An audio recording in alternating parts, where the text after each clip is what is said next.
Good afternoon. I'm Priscilla Eppinger, Executive Director of the American Baptist Historical Society, and I am pleased to be able to show you some Revolutionary Era documents from the ABHS archives. Or an alternative title, Cool Revolutionary Era Stuff. Because some of what I'm going to show you is just, it's sort of fun that we have it. I don't know that it's that historically significant. But I do want to offer my thanks first to Chris and to Spencer and to Michael and to Chris for all the work, and the history department and religion departments here at BYU for all the work that you have done to put this conference together. All right. So I first want to show you something, a document related to Charles Thompson. Now, when I began thinking about Baptists in the American Revolution, one of the first names that comes to mind is Morgan Edwards, who was a very well-known Baptist pastor in Philadelphia. And as I researched a little bit, I discovered that he was a loyalist, not a patriot. So I'm not going to tell you about Morgan Edwards. Charles Thompson has kind of the quintessential American dream story, rags to riches. He was born in Ireland, emigrated at the age of 10 years old. He arrived in colonial America, orphaned and penniless. And by 35 years later, he was a leader in the Revolutionary Era in the early 1770s. He served as the Secretary of the Continental Congress for its entire 15 years of existence. And his role was not limited simply to taking meeting notes, but he took a direct role in the conduct of foreign affairs.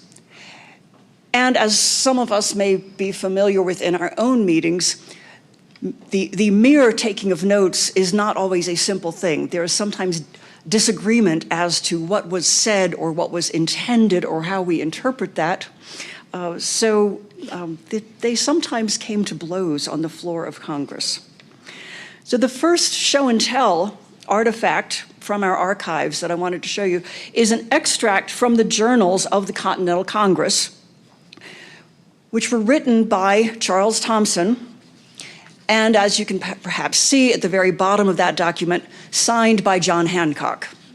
Now, the content of this is not all that significant. It's talking about numbers of troops to be raised for Boston, and the original journals of the Continental Congress are in the National Archives. So this is an extract from those journals, but signed by John Hancock. So that's the cool part of it. You see that signature, it's very recognizable. The next document I want to show you is Charles Thompson's letter of resignation, because he had aspired to be confirmed as a secretary of the newly constituted U.S. Congress, or to be appointed Secretary of the Senate, but due in part to the dissent that there sometimes was in the Continental Congress over his job as secretary, he was not appointed to any official position. And so his letter of resignation sounds a little bit familiar to some politicians of today, who writes, in this case to President Washington, I'm resigning to spend more time with my family.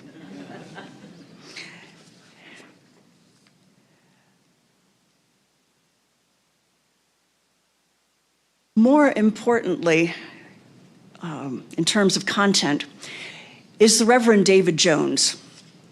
He was a Baptist pastor, ordained in 1776 as the pastor of the Freehold Baptist Church in Freehold, New Jersey, which incidentally is the church that my father pastored when he was a seminary student at Princeton Theological School. So I thought that was a kind of interesting personal connection. He continued his pastorate at the Freehold Baptist Church until, in the words of William Cathcart, who wrote the Baptist Encyclopedia in 1883, continued his pastorate until his outspoken views in favor of the rights of Americans rendered him unpopular. So northern New Jersey had a lot of loyalists or Tories living there. And so he moved to Chester, Pennsylvania, where he became the pastor of the Great Valley Church.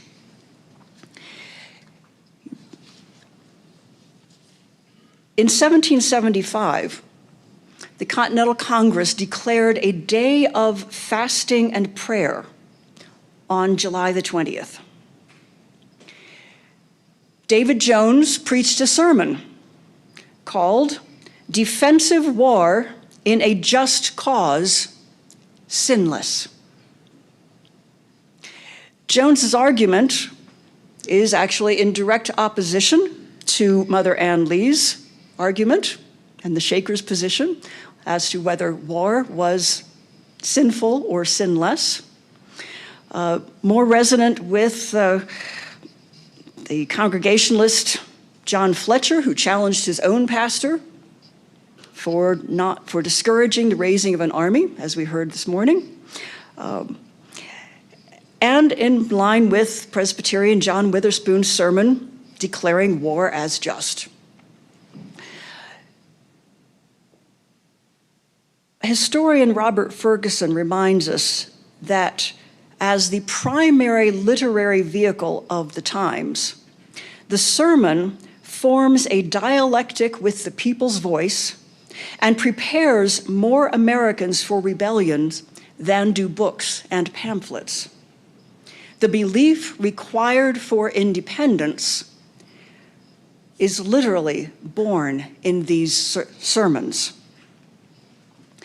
Now, his sermon, David Jones's sermon, was subsequently printed as a pamphlet, which you can see in the image. You can find transcriptions of this pamphlet online, should you wish to read it. There are copies in numerous historical libraries across the country. If you want your own copy, you can even order it from Walmart or Amazon.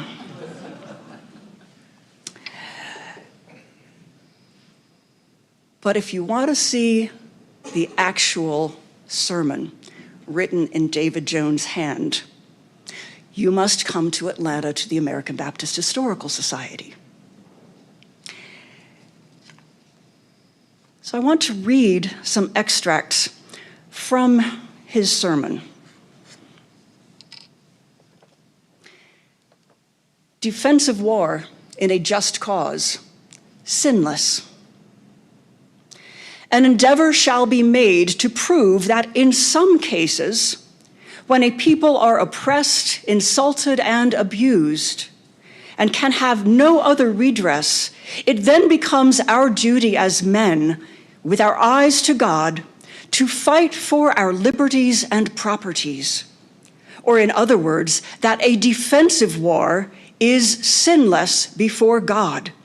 Consequently, to engage therein is consistent with the purest religion. Here, some texts in the New Testament which prevent some good men from engaging in the present dispute shall be considered.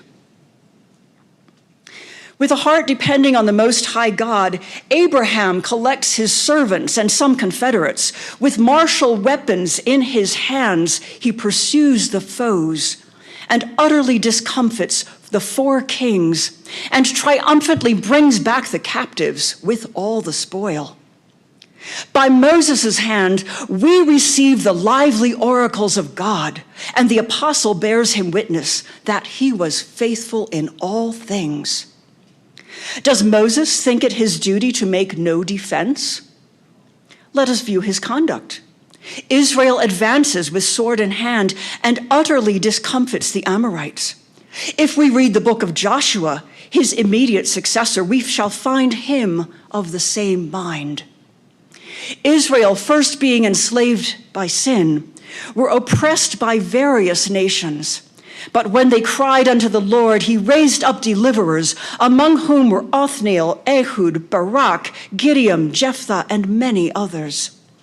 This indeed is generally acknowledged, when our dispute is with a foreign enemy. But at present, it seems like a house divided against itself. Our dispute is with administration. This is cause of great sorrow. The following are thought to enjoin non-resistance in the strongest terms, namely, let every soul be subject to higher powers, for there is no power but God. The powers that be are ordained of God.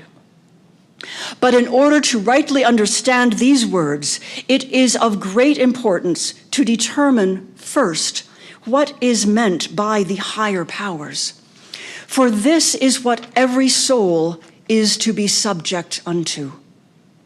We shall find no exposition liable to less exception than to understand by the higher powers the just, the good, the wholesome and constitutional laws of a land, merely respecting civil government. The very design of these higher powers is to secure the property and promote the happiness of the whole community. These higher powers, therefore, appear as binding on princes as on people. And as God has ordained these powers for the good of the whole, whosoever resists the same resists the ordinance of God and receives finally condemnation, and that justly. For anarchy and tyranny are essentially the same and equally to be dreaded, as each resists the higher powers. We cannot suppose either that this text enjoins absolute submission to all laws which may be made in a land, for some are so wicked, oppressive, and unjust in their nature and tendency that the best of men have thought it indispensable duty to obey them. The higher powers of which the Apostle Paul speaks are ordained of God. And if ordained of God, they must be like unto God, who is a God of unspotted justice and truth.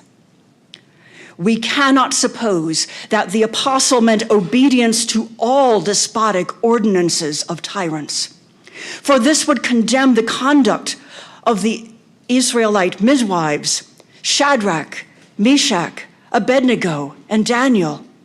The ordinances here can be none other than such are as good and ordained of God, for whose sake we are to submit to them, for which God has ordained for the safety of the people, to defend them against oppression and arbitrary power.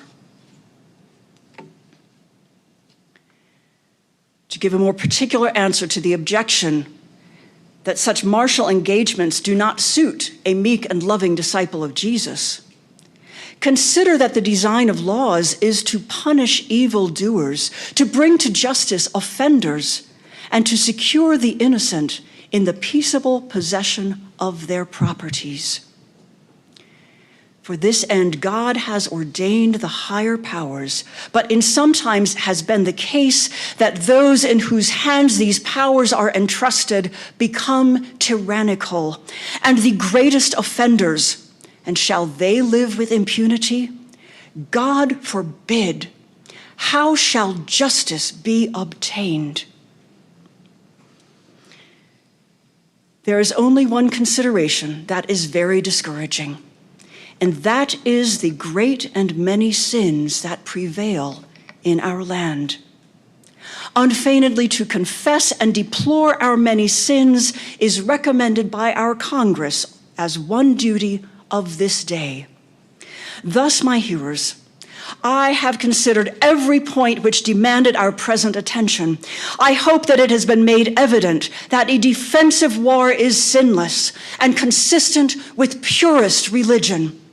This I can say, these arguments have removed all difficulties from my own breast. Seeing, therefore, that it is sinless, and we are called to take the bloody weapons of death in hand. Let not the expense of war discourage us. This indeed must be very great. But be it so. We fight not for present profit.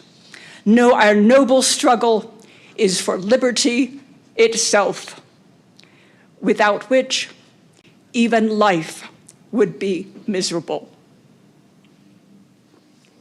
Amen.